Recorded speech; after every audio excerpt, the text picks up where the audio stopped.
Hello' everyone, আজি মই class 8ৰ অসমীয়া ছাবজেক্টটোৰ অতীতক নাযাবা পাহৰি পাঠটোৰ কুৱেশ্যন কেইটামান লৈ আহিছোঁ।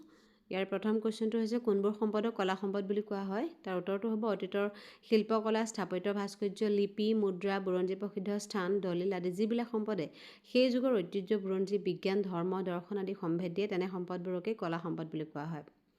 কুৱেশ্যন নম্বৰ খ, অতীতৰ কিহৰ বিষয়ে এই সম্পদবোৰে কয়? অতীতৰ সাংস্কৃতিক ঐতিহ্যৰ বিষয়ে এই সম্পদবোৰে কয়। গটো হৈছে কোনবিলাক সম্পদক প্ৰত্নতাত্ত্বিক সম্পদ বোলা হয়?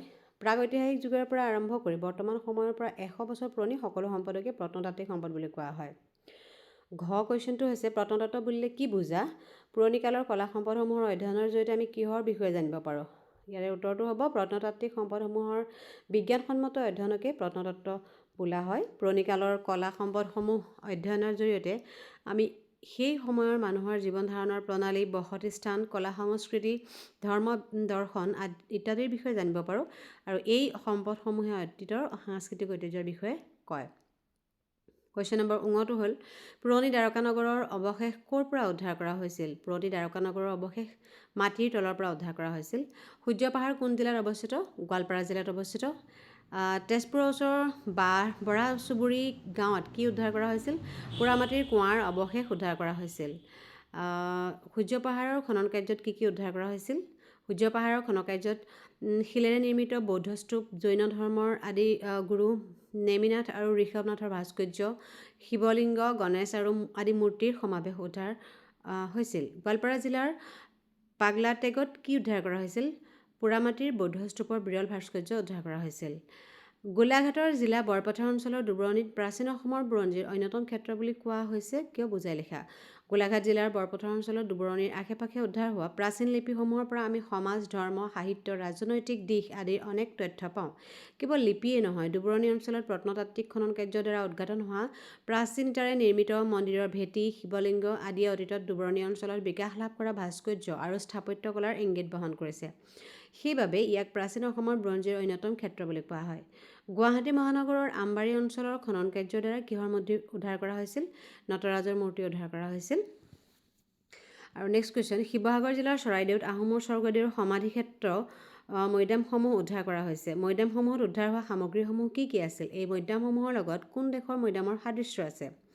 মৈদামসমূহৰ উদ্ধাৰ হোৱা সামগ্ৰীসমূহ আছিল মৃতকৰ লগত সমৰ্পণ কৰা শৰাই, সঁফুৰা, হাতী দাঁতৰ সামগ্ৰী, সোণৰ অলংকাৰৰ অৱশেষ আদি। এই মৈদামসমূহৰ লগত চীন দেশৰ ৰাজকীয় মৈদামৰ সাদৃশ্য আছে। ইয়াৰ চমুটুকা কেইটামান দিয়া আছে। প্ৰথমটো হৈছে শ্ৰী শ্ৰী সূৰ্য পাহাৰ মৈদাম দুবৰণি নটৰাজ, সেইখিনি পৰীক্ষাত অহা দেখা যায়। শ্ৰী শ্ৰী সূৰ্য পাহাৰ অসমৰ গোৱালপাৰা জিলাত অৱস্থিত। এখন ইতিহাস প্ৰসিদ্ধ স্থান। প্ৰত্নতাত্ত্বিক দিশৰ পৰাও এইখন এখন অতি প্ৰসিদ্ধ স্থান। ইয়াত কেইবাবাৰো খনন কাৰ্য চলাই বিভিন্ন ধৰণৰ সম্পদ উদ্ধাৰ কৰা হৈছে। খনন কাৰ্যৰ ফলত ইয়াত উদ্ধাৰ হোৱা শিলেৰে নিৰ্মিত বৌদ্ধ স্তূপ, জৈন ধৰ্মৰ আদিগুৰু নেমিনাথ আৰু ঋষভনাথৰ ভাস্কৰ্য, শিৱলিংগ, গণেশ আৰু আদি মূৰ্তিৰ সমাৱেশে শ্ৰী শ্ৰী সূৰ্য পাহাৰক বিভিন্ন ধৰ্মীয় সমাজৰ মিলনভূমি ৰূপে চিহ্নিত কৰিছে। নেক্সটটো হৈছে মৈদাম। মৈদাম বুলিলে সাধাৰণতে আহোম স্বৰ্গদেউসকলৰ সমাধি ক্ষেত্ৰকে বুজা যায়। শিৱসাগৰ জিলাৰ চৰাইদেউত এনে ধৰণৰ কেইবাখনো ৰাজকীয় মৈদাম উদ্ধাৰ কৰা হৈছে। এই মৈদামসমূহৰ আকৃতি বৃহৎ অৰ্ধগোলাকৃতিৰ। ইয়াৰ স্থাপত্য সমগ্ৰ ভাৰতবৰ্ষতে বিৰল। এই মৈদামসমূহৰ লগতে চীন দেশৰ ৰাজকীয় মৈদাম সংস্কৃতিৰ সাদৃশ্য আছে। ভাৰতৰ প্ৰত্নতাত্ত্বিক বিভাগে এনে এটি মৈদামৰ খনন কাৰ্য চলাই মৃতকৰ লগত দিয়া শৰাই, সঁফুৰা, হাতী দাঁতৰ অলংকাৰ, সোণৰ অলংকাৰৰ অৱশেষ আদি বিভিন্ন ধৰণৰ সামগ্ৰী উদ্ধাৰ কৰিবলৈ সক্ষম হৈছে। নেক্সট হৈছে দুবৰণি। দুবৰণি গোলাঘাট জিলাৰ বৰপথাৰ অঞ্চলত অৱস্থিত। ই প্ৰাচীন অসমৰ বুৰঞ্জীৰ এক অন্যতম ক্ষেত্ৰ। এই অঞ্চলৰ ওচৰে পাজৰে উদ্ধাৰ হোৱা প্ৰাচীন লিপিসমূহৰ পৰা আমি সমাজ, ধৰ্ম, সাহিত্য, ৰাজনৈতিক দিশ আদি অনেক তথ্য পাওঁ। কেৱল লিপিয়ে নহয়, দুবৰণি অঞ্চলত প্ৰত্নতাত্ত্বিক খনন কাৰ্যৰ দ্বাৰা উদ্ঘাটন কৰা প্ৰাচীন ইটাৰে নিৰ্মিত মন্দিৰৰ ভেটি, শিৱলিংগ আদি অতীতত দুবৰণি অঞ্চলত বিকাশ লাভ কৰা ভাস্কৰ্য আৰু স্থাপত্য কলাৰ ইংগিত বহন কৰি আহিছে। কুৱেশ্যন নম্বৰ 8টো হৈছে অভাৰহেড প্ৰজেক্টৰ বুলিলে কি বুজা? অভাৰহেড প্ৰজেক্টৰ বুলিলে এবিধ প্ৰক্ষেপণ যন্ত্ৰক বুজা যায়। অভাৰহেড প্ৰজেক্টৰ সহায়ত কি কৰিব পাৰি? অভাৰহেড প্ৰজেক্টৰ সহায়ত স্বচ্ছ কাগজত লিখি লোৱা কথা বা ছবি আদি প্ৰতিফলক পদাৰ্থ ডাঙৰকৈ দেখুৱাব পাৰি। প্ৰত্নতাত্ত্বিক সম্পদৰ সময়ত সময় নিৰূপণ কৰা ব্যৱস্থাটোক কি বুলি কোৱা হয়? কাৰ্বন 40 মেথড বুলি কোৱা হয়। প্ৰত্নতাত্ত্বিক খনন কাৰ্য সমাধান হোৱা ঠাইকেইখনমানৰ নাম লিখা।